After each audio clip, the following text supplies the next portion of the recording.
कि परसों 10 तारीख का जो घटनाक्रम हुआ वो कोई एक दिन का, कोई 1 घंटे का, कोई 3 घंटे का घटनाक्रम नहीं था। पिछले 6 माह से टिब्बी क्षेत्र के किसान शांतिप्रिय तरीके से इथेनॉल फैक्ट्री को हटाने की मांग को लेकर के लगातार संघर्षरत थे।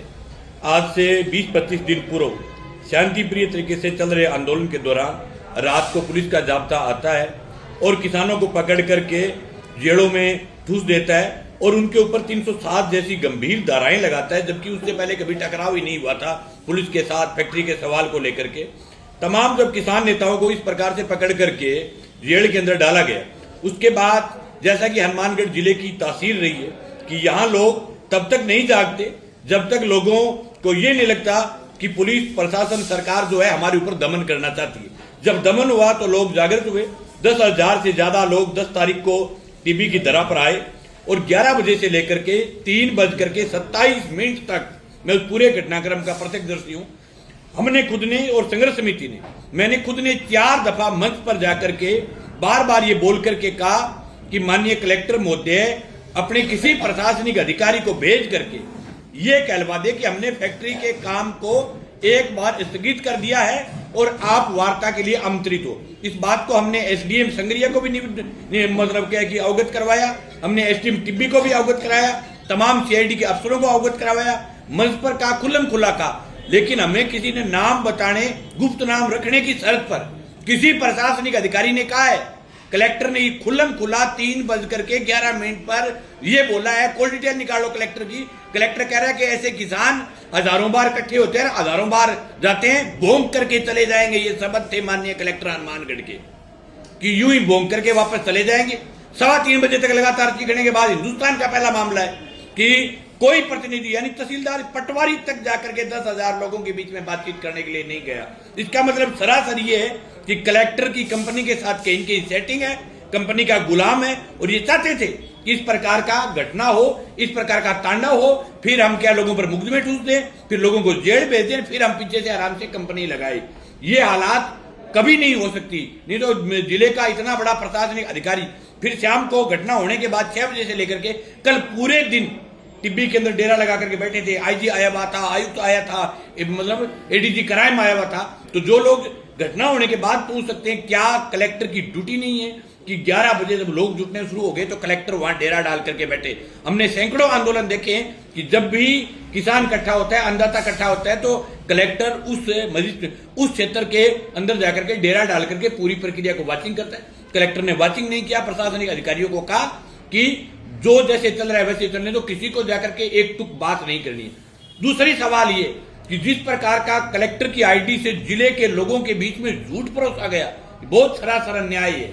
जिला कलेक्टर एवं जिला मजिस्ट्रेट की सरकारी आईडी है, उस पर कहा गया कि मंगेश चौधरी, बलवान पुनिया के फोन पर हमने व्हाट्सएप कर दिया था आदेश फैक्ट्री को रद्द होने का। मैं कह रहा हूं आज ही वो आदेश आप दिखा दो, हमारे व्हाट्सएप की चेकिंग करा दो। अगर कलेक्टर का सिंगल फोन मेरे फोन पर या बलवान पुनिया के फोन पर या हमारी संघर्ष समिति के किसी नेता के फोन पर अगर सिंगल फोन कलेक्टर का आया हो, एसडीएम टिब्बी जब लोग रवाना हो गए 5:30 बजे जब स्थिति बिगड़ी, तब एसडीएम टिब्बी ने हमारे किसान सभा के जिला अध्यक्ष बलवान पुनिया के फोन पर फोन करते हैं कि अब हम आदेश भिजवा रहे हैं, आप लोगों को रोक दो। फिर भी बलवान जी ने कहा कि आप आदेश भेजो, जितना हो गया उतना हो गया, हम लोगों को रोकेंगे। उसके बाद वहां जो घटना हुई वो भी पुलिस की, प्रशासन की गलती के कारण हुई। मैं सबसे आगे था, मेरे पैर की चोट आई है, पैर मेरा फ्रैक्चर है। सबसे पहले जब लोगों के लिए तय जगह थी, उस जगह पर अतिरिक्त भीड़ होने के कारण, क्योंकि वो 3 किले के अंदर भीड़ जो है वो समा नहीं सकती थी जितने किले खाली किए थे, तो लोग उत्सुकतावश फैक्ट्री को देखने के लिए चले गए। जैसे ही फैक्ट्री के गेट के पास पहुंचे तो वहां से क्या पुलिस ने लाठियां बरसानी शुरू कर दी, आंसू गैस के गोले छोड़े और आंसू गैस के गोलों के दौरान लोगों को यूं लगा कि राजस्थान की पुलिस ने फायरिंग कर दी। अभी पुलिस के एडीजी क्राइम का बयान है कि हमने तो कल हथियार जब्त कर लिए थे। आज के भास्करिया पत्रिका की खबर है कि हमारे हथियार हमने जब्त कर लिए थे, नहीं तो हम लोगों को गोलियों से मार देते। ये एडीजी क्राइम कह रहे हैं। उनकी भाषा को देखो कि गोलियों के खोड़ कहां से आए, गोलियों के खेड़ हरियाणा से आए, पंजाब से आए या पाकिस्तान से आए, कितनी शर्मनाक बात है कि हर घटनाक्रम को, हर आंदोलन को खालिस्तान से, पाकिस्तान से इस प्रकार से जोड़ करके देखना ये हिंदुस्तान की सरकार की साजिश रही है।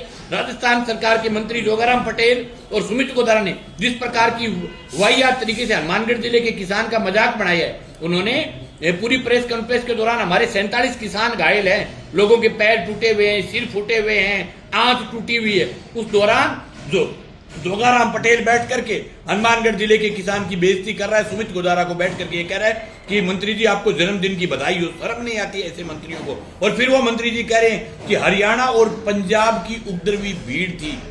पंजाब और हरियाणा हिंदुस्तान में सबसे ज्यादा अन्न पैदा करने वाला स्टेट है, उसके लोग किसी भी सूरत में उपद्रवी नहीं हो सकते। हम उस बात का सरासर खंडन करते हैं, ऐसे मंत्री के इस्तीफे की मांग करते हैं जो पंजाब और हरियाणा की भीड़ को, उपद्रवी भीड़ के। दूसरा सवाल ये, अभी भी कलेक्टर, इनका मंत्री, इनकी सरकार अभी भी गलतफहमी में जी रहे हैं कि लोग पंजाब और हरियाणा से आगे 17 तारीख को खुला चैलेंज है कलेक्टर को, आपकी तीर, तोप, तलवार, बम, पिस्तौल, टैंक सब लगा देना। 20,000 लोग हनुमानगढ़ की धरती पर 20 तारीख को आएगा और अपनी आंखों को चौड़ा करके देख लेना कि लोग पंजाब से आए हैं कि लोग हरियाणा से आए हैं। हालांकि हरियाणा और पंजाब की लड़ाइयों में हम शरीक होते हैं, तो अगर उनके कुछ नेतृत्वकारी साथी हमारे बीच आ गए तो हम इसको कतई गलत नहीं मानते। 17 तारीख को हमारे जो है वो संयुक्त किसान मोर्चा के नेता राकेश टिकैत, हमारे संयुक्त किसान मोर्चा के नेता जोगिंदर सिंह जी उगरा समेत पूरे देश की संयुक्त किसान मोर्चे की तमाम जत्थेबंदियों को हमने सूचित किया है। सब जत्थेबंदियां यहाँ आएगी और इस लड़ाई को लड़ेंगे, जब तक लड़ेंगे जब तक कलेक्टर और एसपी बर्खास्त नहीं होते, इथेनॉल फैक्ट्री को सीज नहीं करके एक लिखित में आश्वासन नहीं देते, तब तक ये जो मुकदमे हैं वो वापस नहीं लेते। और जिस प्रकार की भारतीय जनता पार्टी ने राजनीति की है, जिस प्रकार से लोगों को लगातार बांटने का प्रयास किया, कांग्रेस का एमयू हुआ है, फलाना ढीकड़ा एमयू, हम ये मानते हैं कि कांग्रेस के टाइम में एमयू हुआ होगा, हमें कोई कांग्रेस से लेना देना नहीं, कोई भाजपा से लेना देना नहीं। हम ये कह रहे हैं कि कांग्रेस अगर ये फैसला कर दे कि हम दिल्ली 250 लोगों को मारेंगे तो बीजेपी 350 मारेगी क्या? बीजेपी की ड्यूटी नहीं है कि अगर उन्होंने एमयू किया है, एमयू गलत है, तो बीजेपी एक लाइन में एमयू को कैंसिल कर दे, बात खत्म।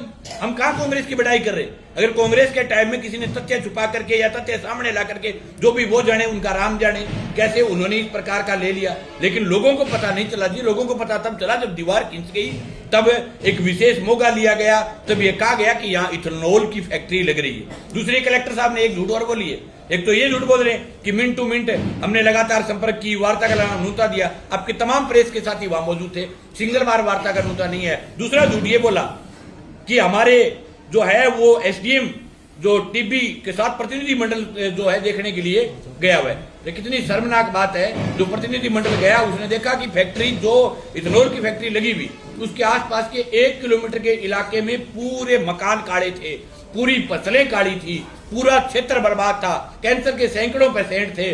पेवरली ये इथेनॉल फैक्ट्री नहीं, ये कैंसर फैक्ट्री है। कल हमारे एक पत्रकार साथी जो है आपके जंक्शन के जो अपने जो फैक्ट्रीज है उनको डायरेक्टली दिखा रहे थे, आप सब लोगों ने देखा। तो जो हालात जंक्शन की छोटी छोटी फैक्ट्रियों की ये हालात है, जो एशिया की सबसे बड़ी फैक्ट्री लगेगी तो उस इलाके के हालात क्या पैदा होंगे। अब ये कह रहे हैं बार बार एनजीटी है, फलाना जीटी है, ढीकड़ा जीटी है। अरे भाई एनजीटी जो पहले फैक्ट्री चल रही है उन पर आपकी काम क्यों नहीं कर रही? आप रैंडमली कोई फैक्ट्री में चले जाओ, अगर एनजीटी के सब नियम लागू होते हो तो हमारी गारंटी है ये पूरी लड़ाई कलेक्टर के कारण हुई है। पूरा ड्रामा कलेक्टर का है, 500 करोड़ की फैक्ट्री है, पूरी व्यवस्था मैनेज है, पूरा सिस्टम फैक्ट्री मालिक के यहाँ गुलाम हो गया। यानी जिस प्रकार से दास प्रथा के अंदर जो मतलब क्या है दास होते थे, यू फैक्ट्री मालिक के दास बन गए कलेक्टर और एसपी। ऐसी बुरी हालात हमने कभी नहीं देखी कि एक फैक्ट्री को बचाने के लिए लोगों पर गोलियां चला दे, गोलियों के खोल मिले, लोगों के ऊपर वो जो अपने क्या कि आंसू गैस के गोले छोड़ दे और ऊपर से ये और क्या कि ये तो हमने हथियार जब्त कर लिए थे, नहीं तो हम कितने लोगों को मार देते। अरे कितनी शर्मनाक बयान एडीजी राजस्थान क्राइम का दे रहा है। तो फिर आप परसों हथियार लेकर के आ जाना, भाई हमें मार देना। हमें अगर मार करके आपको फैक्ट्री लगानी अच्छी लगती है तो आप लगाओ 307 में एफआईआर दर्ज करे। किसको 307 की चोट लगी है? एसपी हनुमानगढ़ का बयान दिया हुआ है, सब अखबारों में उनका बयान छपा हुआ है, उनके वीडियो वायरल है। एसपी कह रहे हैं हमारे 5 जवानों के हल्की फुल्की चोट लगी है। ये एसपी हनुमानगढ़ हरिशंकर का बयान है, जिस दिन घटना हुई उस दिन शाम को 8:30 बजे का। कह रहे हैं कि हमारे जवानों को हल्की फुल्की चोटें लगी है और दूसरी तरफ 307 में एफआईआर दर्ज कर लेना। फिर एक और 360 में दर्ज कर लेना। अभी भी डरा रहे कि हम एक और 360 में दर्ज करेंगे, तो आपका थाना, आपका पेन, आपकी जो है वो मतलब कंप्यूटर, आपकी व्यवस्था 100 FIR दर्ज करो। FIRों से अगर डराना चाहते हैं तो हम कतई डरेंगे नहीं। अभी भी हम कह रहे हैं प्रशासन से कि टेबल पर आओ। हर बात का रास्ता टेबल पर निकलता है, हर चीज का रास्ता टेबल पर निकलता है। कलेक्टर को टेबल पर बैठना पड़ेगा, MU इस फैक्ट्री का रद्द करना पड़ेगा। अगर ये रद्द नहीं करेंगे तो ये लड़ाई और तेज होगी। ये लड़ाई पूरे राजस्थान के अंदर फैलने वाली लड़ाई है, पूरे प्रदेश के अंदर फैलेगी और लोग इसके खिलाफ ताकत के साथ लड़ेंगे। और जो ये बयान देने की बाहर के लोग हैं तो 17 तारीख को चेक कर लेना, आप आधार कार्ड ले लेना, एक एक आदमी से कहां के लोग हैं। जिला कृषि प्रधान जिला है, पूरे राजस्थान का पेट भरता है।